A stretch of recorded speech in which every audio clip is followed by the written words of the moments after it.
오늘 하루도 말씀과 함께 하루를 시작할 때 하나님의 은혜가 차고 넘치게 될 줄 믿습니다. 오늘 말씀 사무엘하 11장 1절에서 15절까지 말씀입니다. 그 해가 돌아와 왕들이 출전할 때가 되매 다윗이 요압과 그에게 있는 그의 부하들과 온 이스라엘 군대를 보내니 그들이 암몬 자손을 멸하고 랍바를 에워싸고 다윗은 예루살렘에 그대로 있더라. 저녁 때에 다윗이 그의 침상에서 일어나 왕궁 옥상에서 거닐다가 그곳에서 보니 한 여인이 목욕을 하는데 심히 아름다워 보이는지라. 다윗이 사람을 보내 그 여인을 알아보게 하였더니 그가 아뢰되 그는 엘리암의 딸이요 햇사람 우리아의 아내 밧세바가 아니니까 하니, 다윗이 전령을 보내어 그 여자를 자기에게로 데려오게 하고 그 여자가 그 부정함을 깨끗하게 하였으므로 더불어 동침하매 그 여자가 자기 집으로 돌아가니라. 그 여인이 임신하매 사람을 보내 다윗에게 말하여 이르되 내가 임신하였나이다 하니라. 다윗이 요압에게 기별하여 햇사람 우리아를 내게 보내라 하매 요압이 우리아를 다윗에게로 보내니 우리아가 다윗에게 이르매 다윗이 요압의 안부와 군사의 안부와 싸움이 어떠했는지를 묻고 그가 또 우리아에게 이르되 내 집으로 내려가서 발을 씻으라 하니 우리아가 왕궁에서 나가며 왕의 음식물이 뒤따라 가니라. 그러나 우리아는 집으로 내려가지 아니하고 왕궁 문에서 그의 주위 모든 부하들과 더불어 잔지라. 어떤 사람이 다윗에게 아뢰되 우리아가 그의 집으로 내려가지 아니하였나이다. 다윗이 우리아에게 이르되 내가 길 갔다가 돌아온 것이 아니냐, 어찌하여 내 집으로 내려가지 아니하였느냐 하니 우리아가 다윗에게 아뢰되 언약궤와 이스라엘과 유다가 야영 중에 있고 내 주 요압과 내 왕의 부하들이 바깥 들에 진치고 있거늘 내가 어찌 내 집으로 가서 먹고 마시고 내 처와 같이 자리이까. 내가 이 일을 행하지 아니하기로 왕의 살아계심과 왕의 혼의 살아계심을 두고 맹세하나이다 하니라. 다윗이 우리아에게 이르되 오늘도 여기 있으라. 내일은 내가 너를 보내리라. 우리아가 그날에 예루살렘에 머무니라. 이튿날 다윗이 그를 불러서 그로 그 앞에서 먹고 마시고 취하게 하니 저녁 때에 그가 나가서 그의 주의 부하들과 더불어 침상에 눕고 그의 집으로 내려가지 아니하니라. 아침이 되매 다윗이 편지를 써서 우리아의 손에 들려 요압에게 보내니 그 편지에 써서 이르기를 너희가 우리아를 맹렬한 싸움에 앞세워 두고 너희는 뒤로 물러가서 그로 맞아 죽게 하라 하였더라. 아멘. 있어야 할 자리라는 말씀의 제목으로 함께 은혜를 나누도록 하겠습니다. 지금 이 말씀은 우리가 너무나도 잘 아는 말씀입니다. 지금의 상황적 배경을 보면은 암몬과의 그런 전쟁 속에 있습니다. 고대 근동 당시에 그런 전쟁은 서로 간에 이제 합의하는 것들이 좀 많이 있었어요. 뭐 점심 때가 되면 우리 점심 먹고 우리 싸우자. 뭐 추우면은 추우니까 좀 추위가 좀 가고 난 후에 우리 싸우자. 뭐 이런 서로 협의점을 찾아서 싸우는 그런 상황들이 있었습니다. 그런 전쟁을 두고 있는 상황 가운데 너무나도 의아한 게 있습니다. 그 말씀은 뭐냐? 바로 다윗이 전쟁터에 있어야 할 상황에 전쟁터가 아닌 현재 지금 왕궁에 있다라는 것입니다. 11장 1절 말씀을 보면 그 해가 돌아와 왕들이 출전할 때가 되매 다윗이 요압과 그에게 있는 그의 부하들과 온 이스라엘을 군대를 보내니 그들이 암몬 자손을 멸하고 랍바를 에워싸고 다윗은 예루살렘에 그대로 있더라. 그 해가 돌아와 왕들이 출전할 때가 되었는데도 불구하고 지금 다윗은 전쟁터에 있는 것이 아니라 지금 왕궁에 머물고 있다라는 사실입니다. 그래서 여기서 우리는 의문을 가질 수가 있어요. 다윗은 왜 나가지 않았을까? 그동안 수많은 전쟁 가운데 늘 선두에서 진두지휘를 했던 그 다윗이, 리더십이라고 하면 빼놓을 수 없는 그 다윗이 전쟁터에 있지 아니하고 지금 왕궁에서 예루살렘에서 지금 있습니다. 이것이 지금 현재 가장 위험한 상황이라는 거예요. 다윗은 목동 때부터 어떠한 삶을 살았습니까?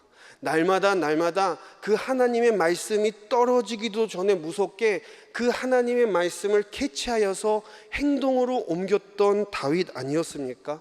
다윗이 목동에서 수배자 그리고 왕궁에 딱 이르기 전까지 다윗은 날마다 무언가 하나님의 말씀 안에서 헤엄치며 그 안에서 기쁨을 누렸던 다윗이었습니다. 그런데 지금 오늘 이 말씀을 보면 다윗은 달라요. 다윗 안에 스며든 이 무언가, 그것이 무엇일까요?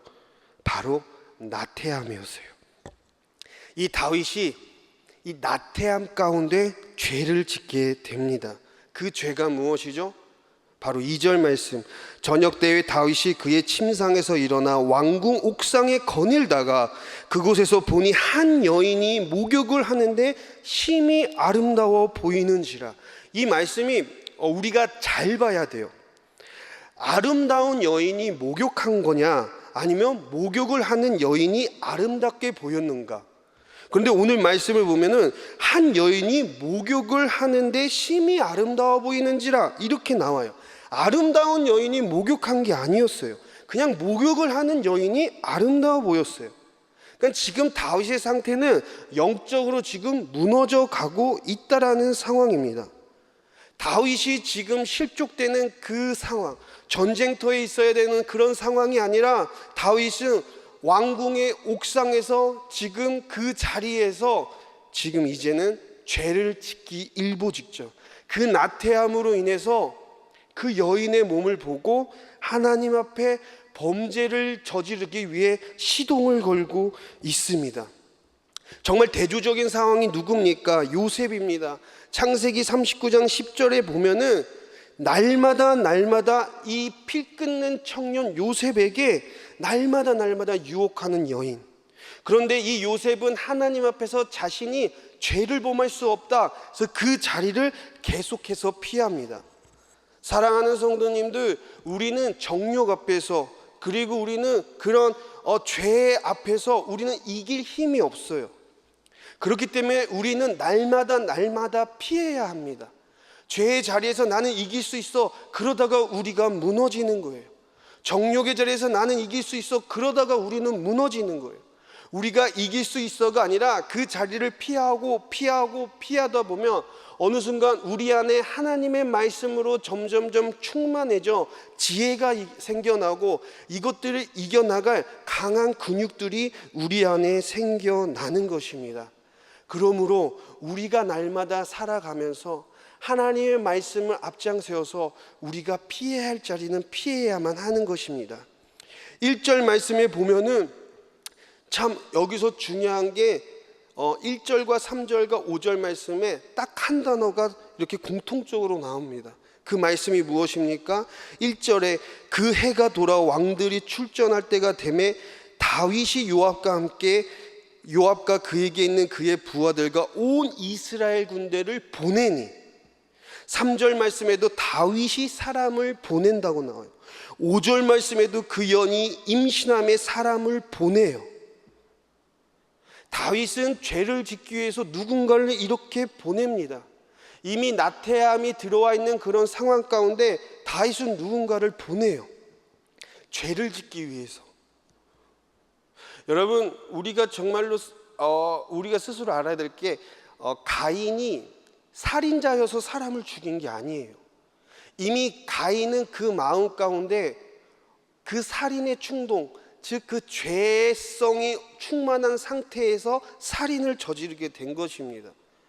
여러분, 우리가 살아가면서 정말로 이러한 나태함, 정말로 하나님으로부터 오지 않는 것들, 이것들 우리가 경각심을 세워서 날마다 우리 안에 이 죄성들을 무너뜨려야만 합니다. 다윗은 그 나태함으로 인해서 누군가를 계속 보내요. 죄의 악순환들이 있습니다. 그런데 너무나도 감사한 사실이 뭔지 아십니까? 하나님은 예수님을 보내시고, 또 예수님은 제자들을 보내시고, 또 우리들은 보낸 그 사람들로 인해서 말씀을 누리고, 그래서 하나님은 이 악순환을 선순환으로 바꾸십니다. 다윗은 그 죄악들이 그대로 드러나는 오늘의 말씀이에요. 3절 말씀에 다윗이 사람을 보내 그 여인을 알아보게 하였더니 그가 아뢰되 그는 엘리암의 딸이요 햇사람 우리아의 아내 밧세바가 아니니까 하니. 여러분, 보통 우리가 이런 간음죄를 저지를 때 권력이 있던 명예가 있던 돈이 있던 어떻게 합니까? 어떻게 해서든지 이렇게 숨기려고 하지 않습니까? 숨겨서 이렇게 아무도 모르게 은밀하게 진행을 하려고 하는 상황이에요. 근데 오늘 3절 말씀에 그는 엘리암의 딸이요 햇사람 우리아의 아내 밧세바가 아닙니까? 다윗의 사람이 다윗에게 지금 이야기를 하고 있는 것입니다. 너무 당황스러운 거예요. 다윗 왕이 어떻게 그 사람을 이럴 수는 없습니다.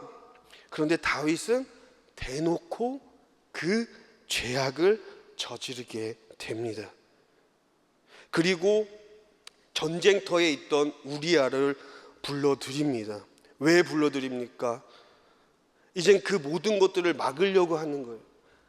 우리아의 아내가 임신을 하게 됐다는 소리를 듣고 이젠 그 나라 대 나라로 전쟁하는 그런 상황 가운데 이제는 그 우리아가 선봉에서 잘 싸우고 있는데 불러들이는 거예요. 다윗의 죄를 감추기 위해서 불러들이고 난 후 어떻게 됩니까? 그 우리아를 다시 밧세바와 함께 잘 수 있게끔 이 다윗이 계략을 꾸미게 됩니다. 그러자 이 우리아는 11절 말씀에 뭐라고 말합니까? 우리아가 다윗에게 아뢰되 언약궤와 이스라엘과 유다가 야영 중에 있고 내 주 요압과 내 왕의 부하들이 바깥 들에 진치고 있거늘 내가 어찌 내 집으로 가서 먹고 마시고 내 처와 같이 자리이까? 내가 이 일을 행하지 아니하기로 왕의 살아계심과 왕의 혼의 살아계심을 두고 맹세합니다. 처음 된 자가 나중되고 나중된 자가 처음 되는 것. 이 우리아는 이스라엘 사람이 아니에요. 이방 사람이에요. 그럼에도 불구하고 어떻게 해서든지 그 하나님의 언약궤 가운데 전쟁을 치러서 승리를 누리고자 하는 그 우리아, 그 모든 것을 차단한 사람이 누굽니까? 나태함 속에 젖어들고 있는 바로 그 다윗. 그 결과 우리아도 죽고 그리고 밧세바에게 잉태되고 출생되어진 그 아이도 죽게 됩니다.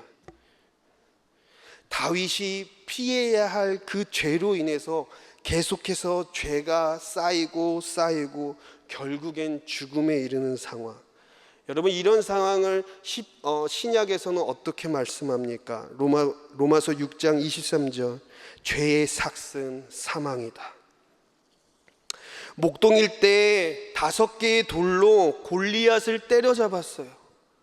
그래서 어마어마한 그 하나님의 사람이라는 것을 인정받은 다윗, 그리고 사울에게 쫓기는 그런 상황 가운데서도 그는 좌절하거나 실패하는 그런 상황에서도 날마다 하나님을 바라보며 하나님을 찾으며 하나님을 예배합니다.